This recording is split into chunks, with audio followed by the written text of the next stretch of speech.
Un produit vectoriel, c'est quoi? Un produit vectoriel, c'est déjà un produit entre deux vecteurs dont le résultat est un vecteur.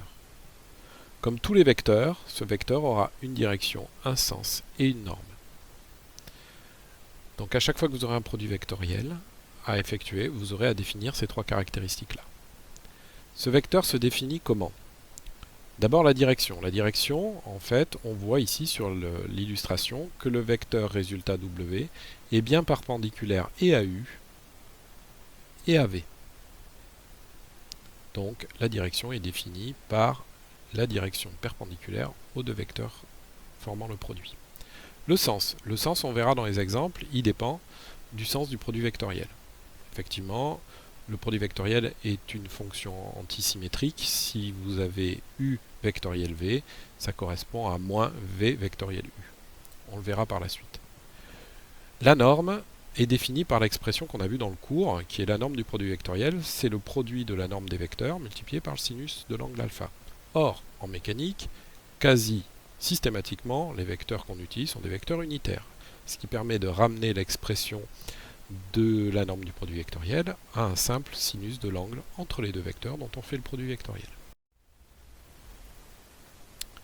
Le produit vectoriel U fois V devra donc répondre à trois questions, le sens, la norme et la direction. Systématiquement, ces trois choses seront à définir. L'outil que vous utiliserez pour arriver à définir ces trois caractéristiques, c'est la figure plane, que vous connaissez et que vous utilisez déjà, notamment pour les projections. Je prends un exemple. Si j'ai le produit vectoriel de x0, x1 à faire, j'aurai mes trois caractéristiques à définir. Je commence par le sens. Le produit vectoriel de x0, x1. x0, x1, vous voyez que je tourne dans le sens trigonométrique. Donc, le sens, ça sera le signe plus. La norme. La norme, il faut regarder l'angle que vous avez entre les deux vecteurs. Entre x0 et x1, nous avons affaire à l'angle alpha. Donc la norme, ça sera le sinus de cet angle, sinus alpha. La direction maintenant. La direction, c'est le vecteur perpendiculaire et à x0 et à x1. Ici, on voit que les vecteurs perpendiculaires à ces deux premiers vecteurs sont les vecteurs z0 ou z1. Les deux vecteurs étant identiques, c'est l'axe de rotation de la figure plane. Donc, nous aurons l'axe z0 ou l'axe z1. J'aurais très bien pu mettre l'axe z1 à la place de l'axe z0. Le produit vectoriel de x0, x1 donne le résultat plus sinus alpha z0. Si par exemple j'avais eu à la place de x0 vectoriel x1, j'avais eu x1 vectoriel x0, et bien mon résultat aurait été quasi identique au signe près. Quand je fais x1, x0, je suis dans le sens antitrigo. Donc mon résultat serait moins sinus alpha z0. Un autre exemple. Si je prends y0, x1, j'ai toujours mes trois caractéristiques à définir. Je commence notamment par le sens. y0, x1. Vous voyez que je tourne dans le sens antitrigo. Signe moins. L'angle entre les deux, c'est cet angle. Cet angle qui va nous donner la norme, si je le définis, ça va être du pi sur 2 moins alpha. Donc, la norme correspondra au sinus de pi sur 2 moins alpha. La direction, maintenant, quel est l'axe, le vecteur qui est perpendiculaire et à x1 et à y0? Une fois de plus ici, nous aurons affaire au vecteur z0 ou z1. Je choisis de mettre z0. Voilà. On sait par ailleurs qu'on peut faire une simplification de l'expression sinus pi sur 2 moins alpha. On sait que c'est cos alpha. Ça correspond à cos alpha, ce qui nous permettra d'avoir un résultat de notre produit vectoriel simplifié. Et le résultat du produit vectoriel y0 vectoriel x1, ça sera moins cos alpha z0.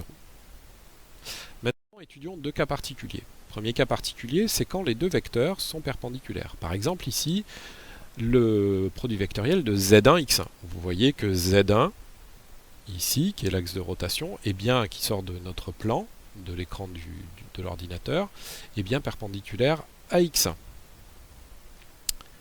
J'ai mes trois caractéristiques à définir. Zx, vous voyez que je tourne bien dans le sens trigo, plus. L'angle entre les deux, s'ils sont perpendiculaires, l'angle, ça sera pi sur 2. Donc ça sera sinus pi sur 2. L'axe qui est perpendiculaire à la fois à x1 et à la fois à z1, il n'y en a qu'un, c'est y1. Vous voyez qu'y1 est à la fois perpendiculaire à x1, mais aussi à z1. Donc la direction sera définie par y1.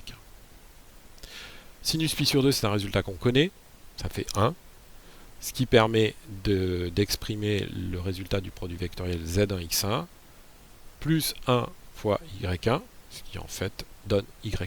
Donc on peut en déduire qu'à chaque fois qu'on aura un produit vectoriel entre deux vecteurs d'une même base, le résultat sera le troisième. Après, il faudra vérifier simplement le sens, savoir si ce vecteur est positif ou négatif. Deuxième cas particulier, si j'ai deux vecteurs parallèles. Par exemple, z0, z1. Je veux faire le produit vectoriel de z0, z1. J'ai toujours mes trois caractéristiques. On va laisser momentanément les deux sens et directions sur le côté. On verra qu'on n'aura pas besoin de les calculer. On va se pencher sur la norme. Quel est l'angle entre deux vecteurs parallèles? L'angle, c'est pi, ou 0, ou 2pi. Donc le sinus sera systématiquement sinus pi ou sinus 0. Et on sait que sinus pi ou sinus 0, ça fait 0. Donc on aura un produit vectoriel dont la norme est nulle. Quel est le vecteur dont la norme est nulle? C'est vecteur nul. Donc vous avez un des cas de nullité du produit vectoriel, c'est que quand on a deux vecteurs parallèles, le produit vectoriel est nul. Voilà.